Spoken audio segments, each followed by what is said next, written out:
this is going to be great. Welcome to the White House Pod with David A.R. White. Beautiful weather out in sunny California, gotta say. And it just got a little brighter. You walked in the room, it brightened right up. Fantastic.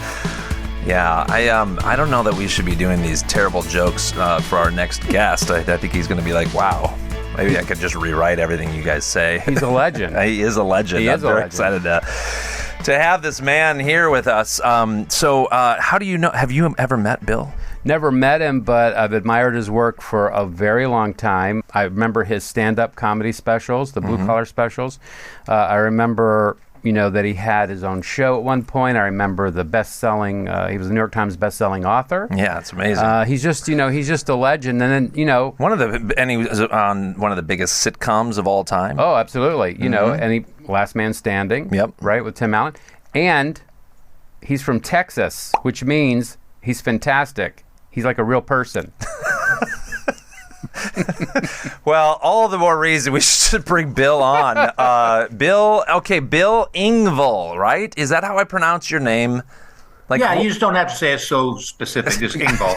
I shouldn't just slow it way down when I'm pronouncing it. No, that's what telemarketers do. Yeah, he would be. I can always tell because I'll get this. Hi, is Mr. Engvall there? No, I'm sorry, he's not. He stepped out. Well, thank you so much for being here. Are you coming? Are you in Texas right now, or where are you? Yeah, currently? I'm down at our ranch in Texas, outside of San Antonio. You're originally from Texas, right? Galveston. Galveston. Okay. I was born in Galveston. Jeff Foxworthy used to always kid me because every time we played, it seemed like I lived there at some point. He said, "You got more hometowns than anybody." But I was born in Galveston. My dad was in the public health service, so we got moved. Basically, he was a government doctor, so we got moved every 2 years. So I'm born in Galveston, then moved to Baltimore, then moved back to Galveston, and then went to Keams Canyon, Arizona, where he was a doctor for the Hopi Indian tribe, and then Winslow, Arizona, for 10 years, and then back to Dallas. Where'd you go to high school? Richardson High School in Dallas. Oh, okay. Were you there for at least for 4 years, though? You weren't moving in between it? I was actually there only 3, and not because I'm really smart. It's because in Arizona... See, Raj, these jokes are funny. I'm laughing. Are you kidding me?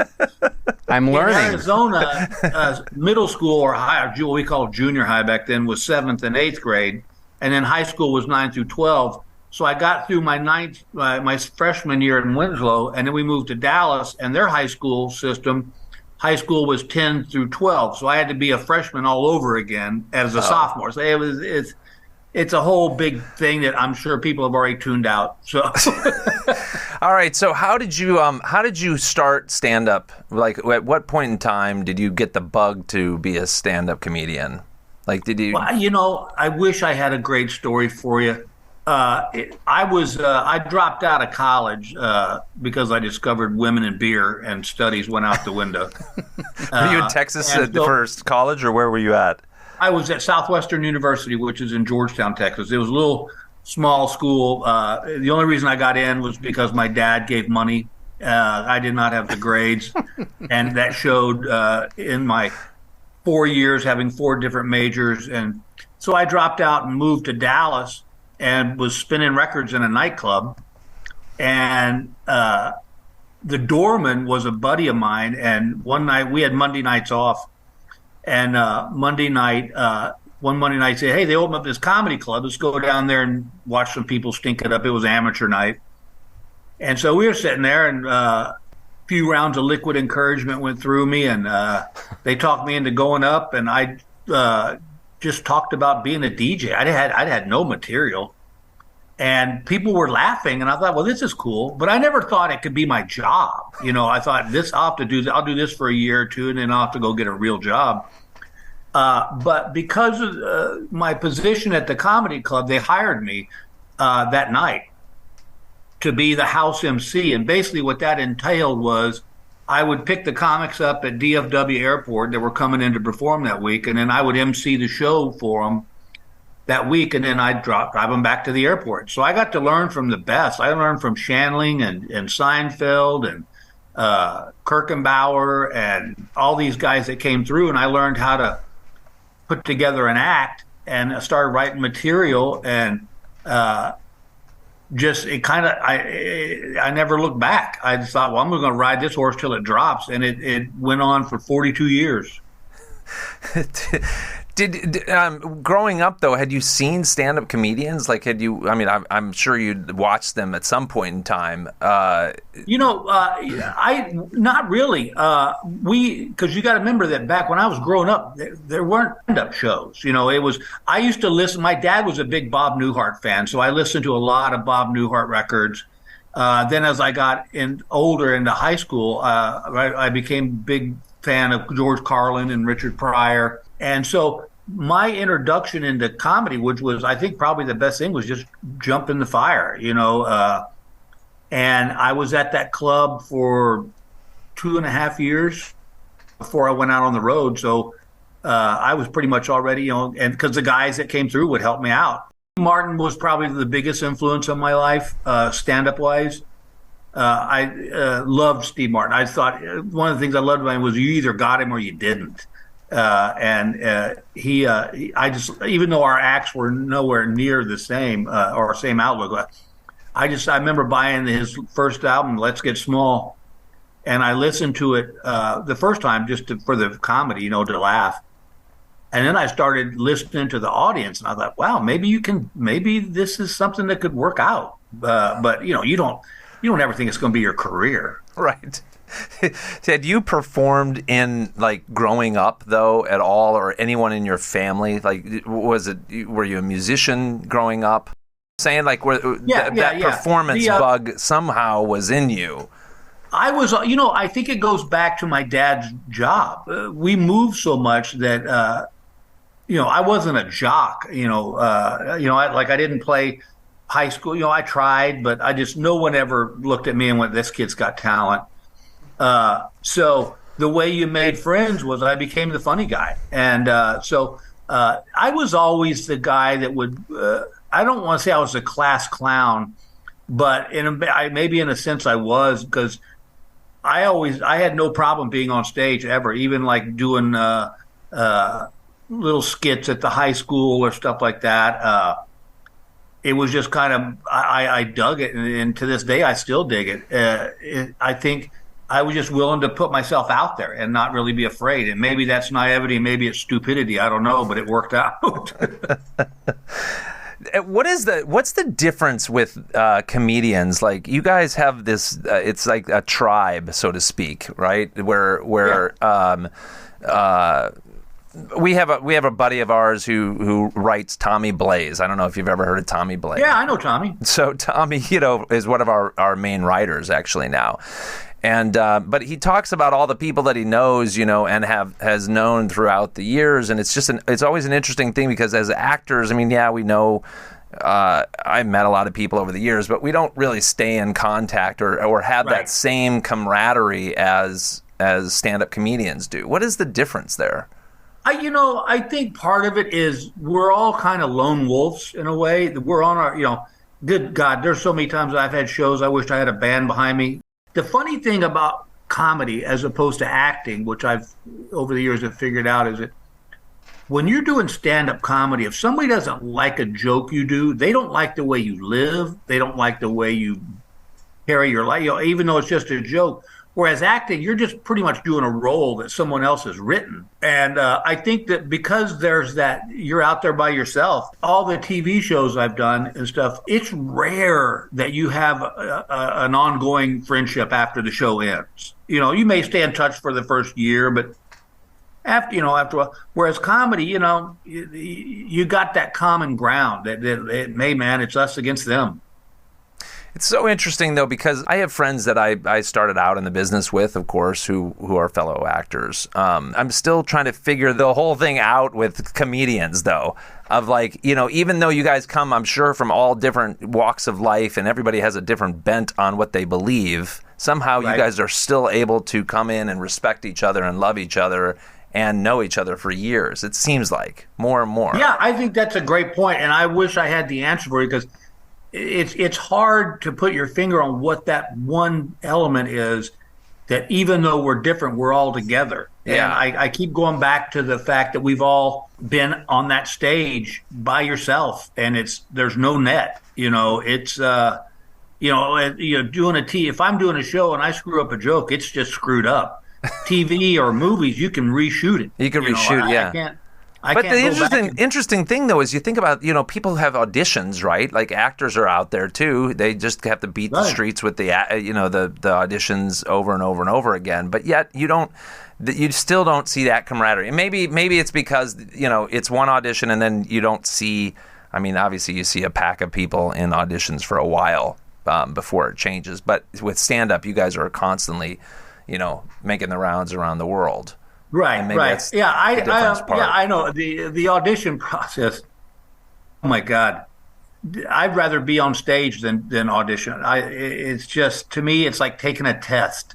And the funny thing about what I don't think people understand about auditioning is, and it was interesting when I was shooting, when they were casting my show, because I was on the other side of the camera. I watched the auditions, and I learned more from that position than I did from actually auditioning, because what I learned was, it's your 2 minutes, bro.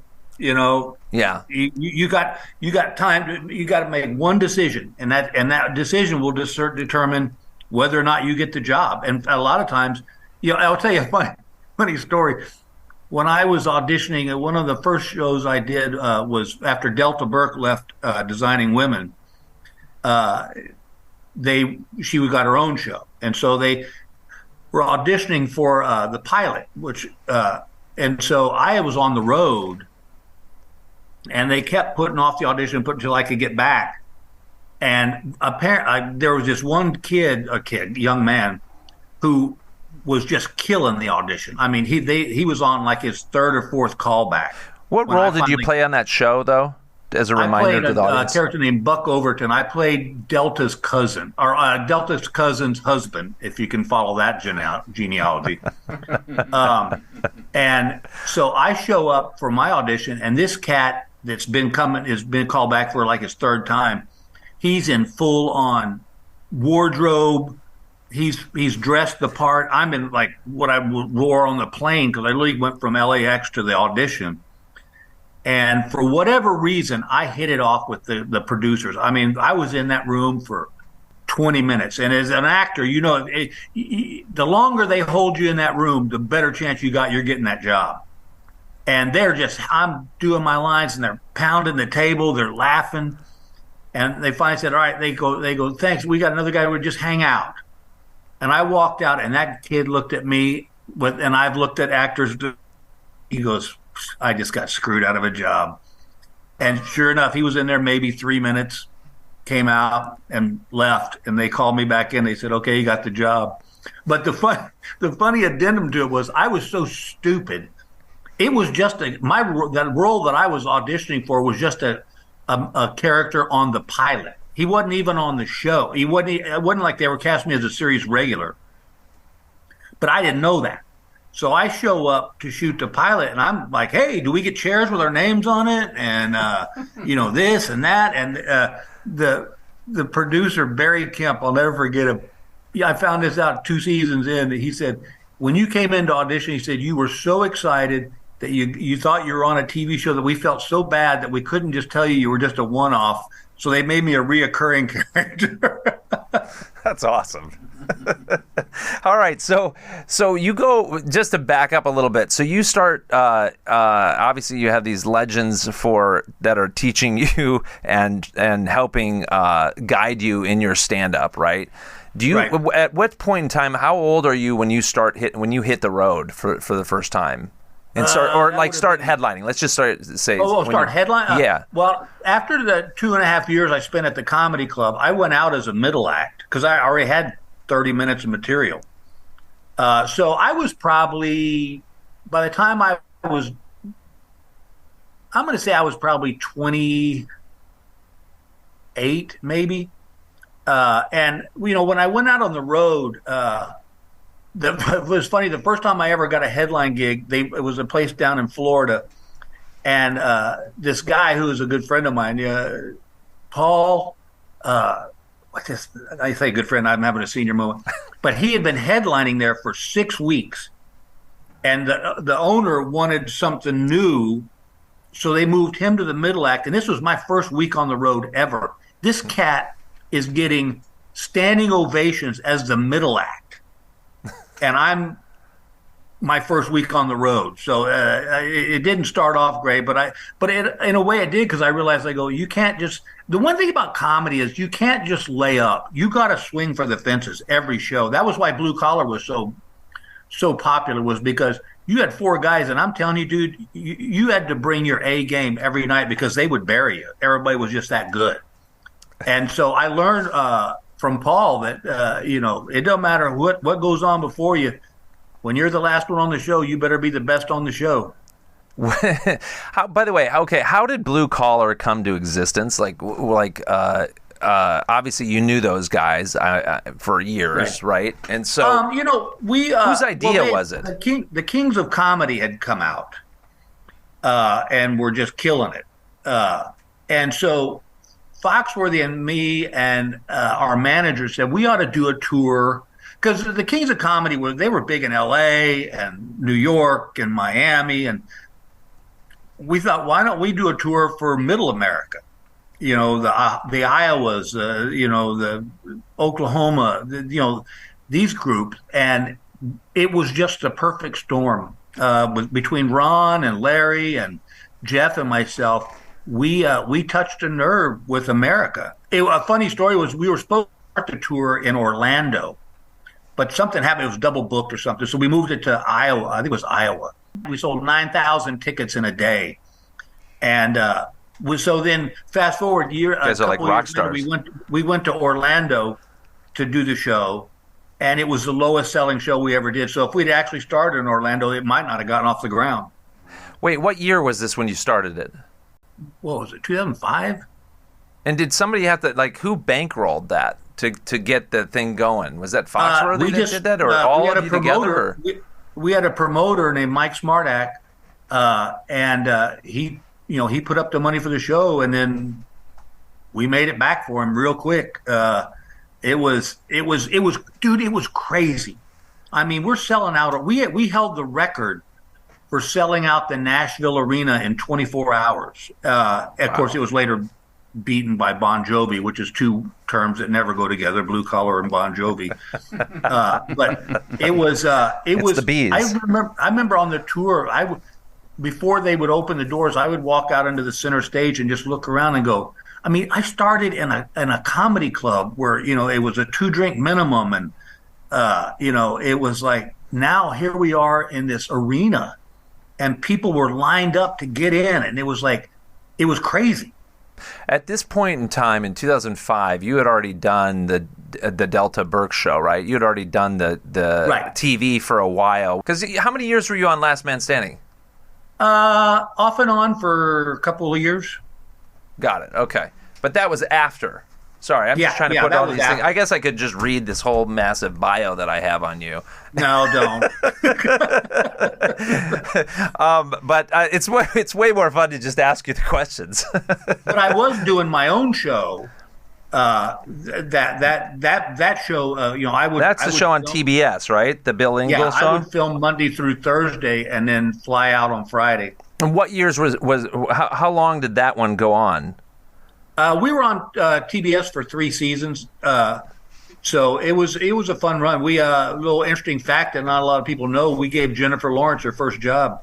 Oh wow! Okay. Yeah, she played my daughter, and But you knew the minute I told the director, I go, we're going to be writing the show where she goes off to college pretty quick, because she was, I went in her dressing room one day to talk to her about something, and there was just stacks of movie scripts. She had, I hate the term it, but she had it.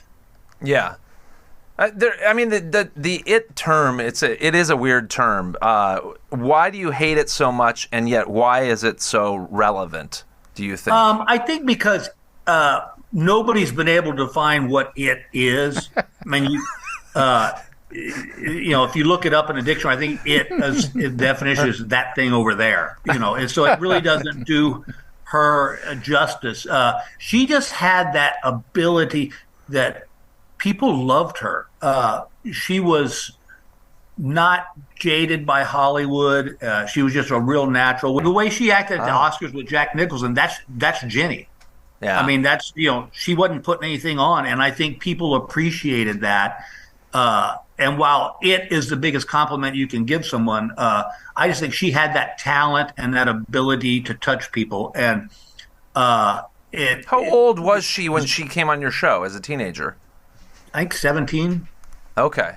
So had she just got to Hollywood then, or had she been here for? Yeah, pretty much. And then I think she did Winter's Bone was the first one. Got it. Okay. It's interesting. Yeah. So when you had backing up a minute, what year was the Bill Engvall show? When did you start? After the comedy tour? Was it around 2010, something like that? 12? Yeah, somewhere in that area. Okay. And is that the first show that you had been headlining? Obviously, I'm not as a comedian, but I mean, that was your first television show. Yeah. How does that come into existence for our viewers? Is it easy to get a TV show? No. Is it easy to have your name afterwards? Not to say Bill Cosby, because obviously, a lot of people don't talk about Bill Cosby anymore. But it is. It's amazing that a show even gets on the air.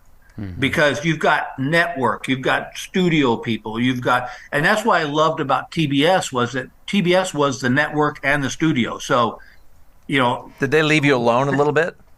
Yeah, pretty much. But I will tell you this, that it was the coolest experience of my life. Michael Wright, who was head of TBS at the time, we had a meeting and told him the idea, and he goes, "Yeah, I like that." He goes, "Let me take it over," and I'll never forget him calling me. He goes, "We're going to do it." And so, and that having your own show is the comedian's holy grail. I mean, that was, you remember in the 80s, 90s, probably more like comedians were getting sitcoms left and right. Yeah. And I was always kind of a day late on that boat.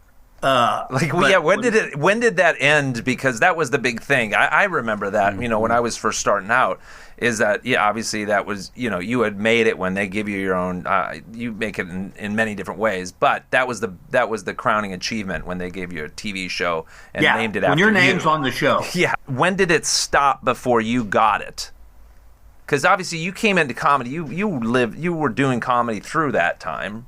Right. So it was like you just hadn't quite crested to get your show. Yeah, that was pretty much it. It was, I was getting a name as a decent character actor, because I had done Delta, I did Designing Women, I did Golden Girls. So I was getting my feet wet and all the women's shows. You were on all the women's shows. Yeah. What about the Gilmore Girls? Were you on those too? No, by that time I'd have been the Gilmore Girls' granddad. But I'll never forget. We were getting ready to shoot the pilot. And by the way, this was again, they didn't say, TBS didn't say, "Hey, we're picking it up for series." You know the rule. You get the pilot, and everybody on the crew has said, "This is the best pilot I've ever seen. This thing's going to go for 10 years." You learn to swim through that mess, and not try to buy into it too much. But I'll never forget walking. We shot it at CBS Radford, which is the home of I think one of the greatest studio lots ever. I mean, all the great shows, Gilligan's Island, Gunsmoke, all these shows were, Seinfeld. I was on Evening Shade there at that same lot. Yeah, did Evening Shade there. Were you on that show, by the way? Did you come on Evening Shade? I was the warm-up for one show. Oh, what season was that? Because I was on 3.5 years recurring on that show. I couldn't even tell you. And obviously I wasn't that impressive because nobody ever pays attention to the warm-up act. I'm sure the studio audience loved you, though. Yeah, they're the ones that went out and bought all your tickets later. But that was, you remember this? That was back when they shot 2 shows in a night. Yeah. The same show, but you shot it twice. And to try, by the end of the second show, you know, the only people left in the studio audience are like homeless people and, you know, the security people. The security people looking at you like, let's go wrap it up. And so my job as a warm-up was to keep the audience involved and entertained. And I will say to this day, that is the hardest job in show business, is being a TV show warm-up. We had a guy on our show named Mark Sweet, and we paid him whatever he wanted because he was so good.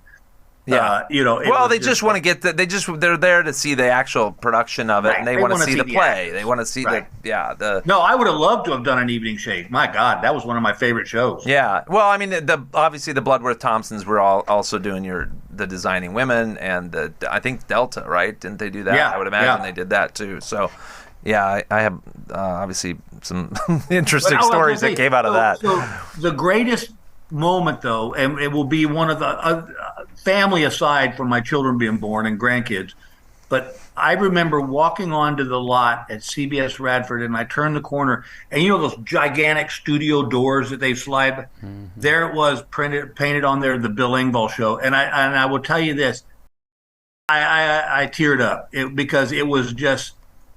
And then the fear set in that your name's on the show. If this show sucks, nobody's going to go, oh, Jennifer Lawrence wasn't very good. It's going to be that Bill Engvall sucked. And I will tell you this, and this, I don't think this lady ever gets enough credit. Nancy Travis played my wife, which was funny because after Bill Engvall's show finished and Last Man Standing started, and she got cast as Tim Allen's wife. Right. So whenever I would go on the show, it was like an old reunion. But she taught me more about acting because she's just such a wonderful actress. And if you haven't heard of her, I urge you to go look up her stuff. She's so good. Big in the Hallmark movies, did a lot of those. She was in I Married a Space Alien. Oh, I thought you were going to say Axe Murderer. That was it. She married an axe murderer.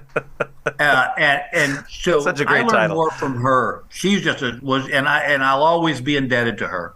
Oh, that's cool. Wow. I mean, you had quite a cast there. Okay, so what happened? When did it end?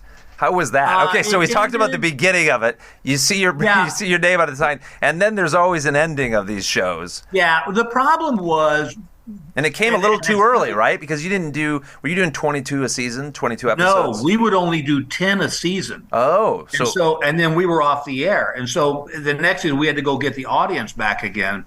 Yeah, that was I don't remember the exact year, but it was just right after they stopped ordering 22 and 23 shows a season. Okay.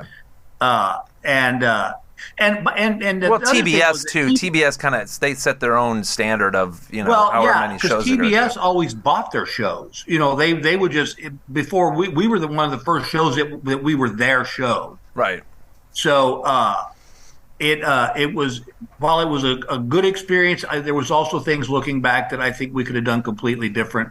As it was witnessed when Jennifer Lawrence hit the stratosphere and was up for an Oscar and all that. I said, why don't we run a Jennifer Lawrence, congratulatory or a reel with her, the stuff she was actually in. While we're not filming, run a Jennifer Lawrence marathon. They say, hey, look, she was on our show too. But there's people who know better than me, and it wasn't my money. So did it just not the audience? Sorry to ask these questions, but I think people wonder this sometimes. Is like, was the audience? Did your third season of this just not get the viewership that people? Did the audience stop watching? Well, yeah, or it didn't get the viewership, I think is a better way to say that. I think what happened was, and this is just my little but some go out on top. Some have great viewership, and all of a sudden you're like, wait a second, why are we canceled? Yeah, no, I would say that to be honest, I would say that our audience stayed pretty much the same, but it wasn't enough. It wasn't a big enough audience to warrant it to continue to go. As much as it hurt me to have the show end, and people would write me and say, "What happened to the show? We loved it because it was the show I wanted to do was just a throwback to the good old fashioned sitcoms, where the kids weren't smart ass and the parents didn't look like complete morons, and I honestly, dude, I think it got to, because I watched what came on after us, and it was, like Fresh Off the Boat, and there was another one, they wanted I don't want to say controversy, but it just got so watered down at that point. It was like, what do you do? Yeah. Well, also because the studio heads, it seems like there's so much of this trying to figure out what is PC for one thing, right? Exactly. And how many ethnicities do you have to have in an episode, or an episode that's about, or they're like treading on this weird thing going, I'm not sure what I'm doing that's offensive, or it's not enough offensive, or it's just a weird yeah. Instead of just taking the show for what it is, it was almost like they were trying to remake what a sitcom is. And you had your studio. Did you have your studio audience? Were you doing what? Yeah, we did live. Okay, live, that's nice. which I love. They asked me, "Do you want to do live or tape?" I said live, because that's what I do. That's Well, it's such a high, and it's such a it's a fun run of. We did a show called Malibu Dan, the Family Man, for 20. I did like 24 episodes, and then did on WGN. But the same thing, we just couldn't get over the hump of the audience, or for whatever the powers that be, they don't renew, right. And you're like, okay. But your show, was this before the Last Man Standing? It was before. Okay, so then my show was way before Last Man Standing. Okay, so then did that ramped into? Are you recurring? Were you recurring on Last Man Standing, or are you regular on Last Man Standing? I was reoccurring-ish. I probably did, out of, let's say, if they did 22 shows, I did maybe 6. And every episode you came in, it was like a cameo slash. I played a character named Reverend Paul. Yeah, and Reverend Paul, it was a fun character to do, because Reverend Paul was the only person that could stand up to Tim. And so it made it fun. And plus, Tim and I are buddies. And, I say buddies. We see each other. We say hi and how you doing and that sort of thing. It's not like we're going to dinner. Well, did you guys, I would imagine you were in the comedy clubs at around the same time, right? Yeah. We were both touring at the same time. In fact, Leno did more reoccurring than I did on it. And one of the funnest shows I ever did was the show that had me and Leno on Last Man Standing at the same time. So in between camera takes, between Tim and Jay and myself, it was like a joke-a-thon. I mean, it was like who could come up with it. Was in fact, the director was like, "All right, we got to get to work now." This interview, I've skipped around so much, so I apologize for that. By the way, if you need me to shut up, just take. No, are you kidding? A lot of times, interviews can be so you just get hit with the same questions over and over and over again. It's a total honor for us to be able to have this conversation with you. Our tagline is "Dare to Dream." That there is at some point in time. How do other people do what you do? You've had such a vast world, time in this career, and you've done every aspect of it. Like, what do you say to the younger people who hopefully go, I want to do what you do? The smart ones do. That's a great question. I don't want to give you probably the answer that everybody gets, but honestly, it's the truth. It's, don't let anybody ever tell you that you can't do something. That's right. What if you don't have the it factor? I know a lot. Listen, dude, I didn't have the it factor. I was always, my claim to fame, probably the thing that got me the most was I was like the guy that could live next door to you.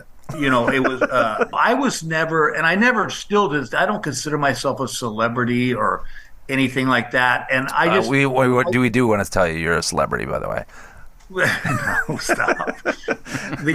I would just tell people that it's, if you, to not steal the title of the show, but if you can dream it, I mean, within reason, like if somebody said, hey, lift a 200-pound rock, I can say I can't do that. And I'd find a way to, but it was whenever I felt like people were doubting me, it made me ratchet it up a little bit.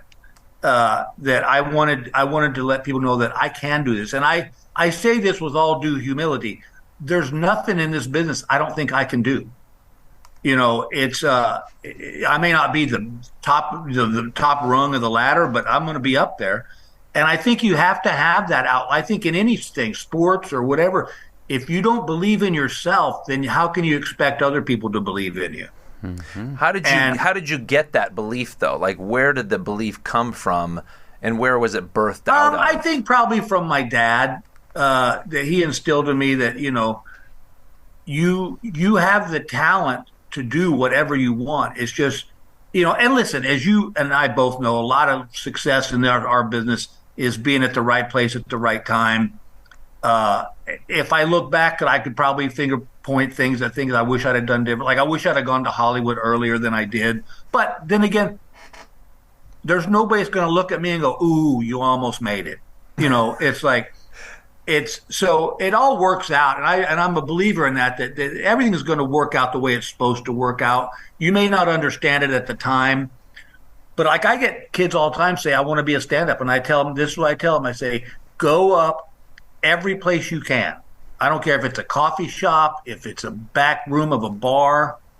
I mean, I did so many crappy gigs, but I did them because that was what you had to do. You know, this was before the age of YouTube. So, you know, I couldn't constantly put my stuff out on YouTube. It was like I had to learn, and that's why I did all those comedy shows like HBO One Night Stands and Funniest Man in America and Comic Strip Live, and I did Rosie O'Donnell's show a lot, and I just did whatever I could to get my face out there. It was almost like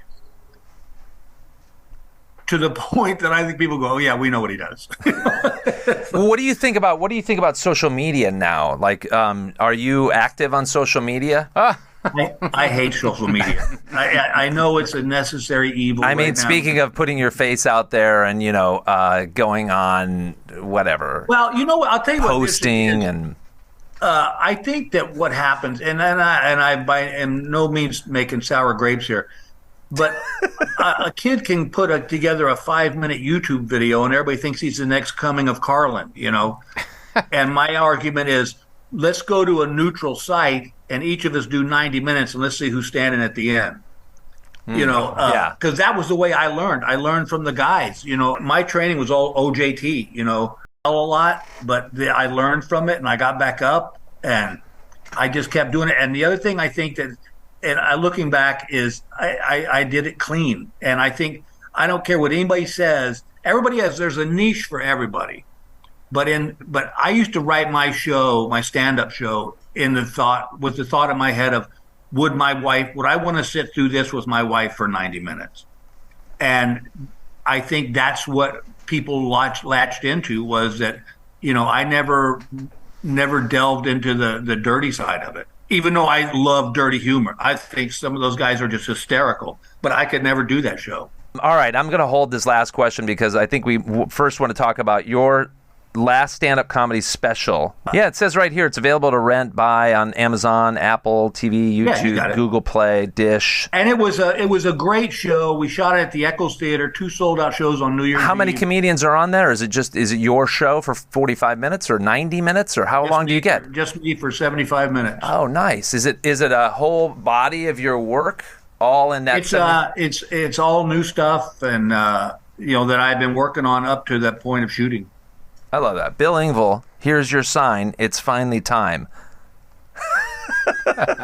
And it says my last show. Is it? It's not your last show. As far as I know, it is. You know, and I'll tell you this real quick. I say that because unless the world changes, you know, right now it's tough on comedians because comedy used to be the release valve. And now it seems like comedy's become the instigator. People go to a show hoping you're going to say something that offends them. And you know, like with my style of humor, you'd have to go out on a pretty thin limb to be offended. But there's some people that until America or the world changes its outlook on how we treat each other, I don't want to go. You know, one guy can screw up a whole show for 2,500 people. Wow, Bill Engvall, thank you so much for being here. What a pleasure it was, and thanks for sharing. Just an encouragement and inspiration for our viewers, and really appreciate it. And God bless you, brother. Thank you, man. I really enjoyed it. Thank you, too. I hope to work with you soon. All right, guys. Bill Engvall. Roger. What a legend. You know, he was a Grammy nominee, platinum record for comedy. I mean, that's a difficult thing to do, to get a Grammy nomination and platinum record for comedy. That's huge. That is huge. He's done so much. Well, guys, I just want to remind you again, by the way, check out our YouTube channel. You're going to want to see that because you're going to see clips of Bill in so many different ways on there, and it's worth the viewing on there. But we are also on Apple, Google Podcasts, Spotify, iHeartRadio, Alexa, all podcast platforms. Check us out. The White House Pod, Dare to Dream. We love you guys. Appreciate you being here with us. And until next time, Roger, you have a last word? Here's your sign. Here's my side? That's right. Oh, I guess my side to go, maybe? That's I don't know. it. All right. God bless you guys. See ya.